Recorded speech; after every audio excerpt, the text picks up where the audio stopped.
అందరికీ నమస్కారం. నా పేరు Pattabhi. Forest range officer, Chittoor west మాట్లాడుతున్నాను. ఇప్పుడు వచ్చిన 2 ఏనుగులు, ఇవి కూడా టస్కర్స్, మగ ఏనుగులు. ఇదే ఏనుగులు 2019లో వచ్చాయి ఈ రూట్లో. ఇవి తమిళనాడులో ఉన్నాయి. యాక్చువల్గా తమిళనాడు నుంచి అటు కారేటి నగరం వెళ్ళి నిన్నటి రాత్రి మనకు ఎంటర్ అయినాయి ఇటుపక్క. ఇక మైనగొండ్లపల్లి వరకు పోయి కూడా ఇప్పుడు మళ్ళీ ఎర్లీ అవర్స్ లో ఇక్కడికి వచ్చేసాయి. సంతపేట చెరువు ప్రాంతానికి వచ్చినాయి.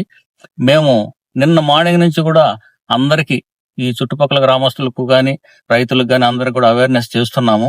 వాళ్ళు ఏం చేయాలా, వాటికి డిస్టర్బెన్స్ చేయొద్దండి అనేసి.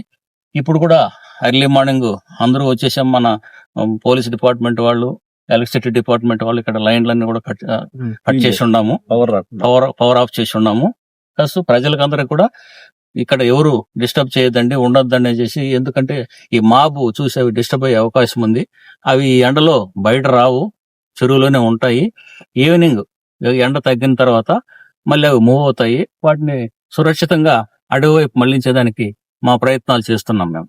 దయచేసి అందరూ కూడా ఈ ద్వారా మేము తెలియజేయడం, ప్రజలందరూ కూడా కోఆపరేట్ చేయాలి. చుట్టుపక్కల వాళ్ళందరూ కూడా బయట తిరగకుండా, ఎస్పెషలీ వైట్ డ్రెస్సులు, వైట్ క్లాతులు వేసుకోవద్దండి. ఎందుకంటే అవి రివర్ట్ అవుతాయి. ఎవరు కూడా పొలాల వైపు వెళ్ళొద్దని, వాళ్ళ పశువులు కూడా ఇళ్ల దగ్గరనే పెట్టుకోవాలని చెప్పేసి మాకు కోఆపరేట్ చేయండి. వాటిని సురక్షితంగా అడవి వైపు మళ్లిస్తాం. మరిన్ని నవీకరణల కోసం చిత్తూరు లోకల్ను అనుసరించండి. ఫాలో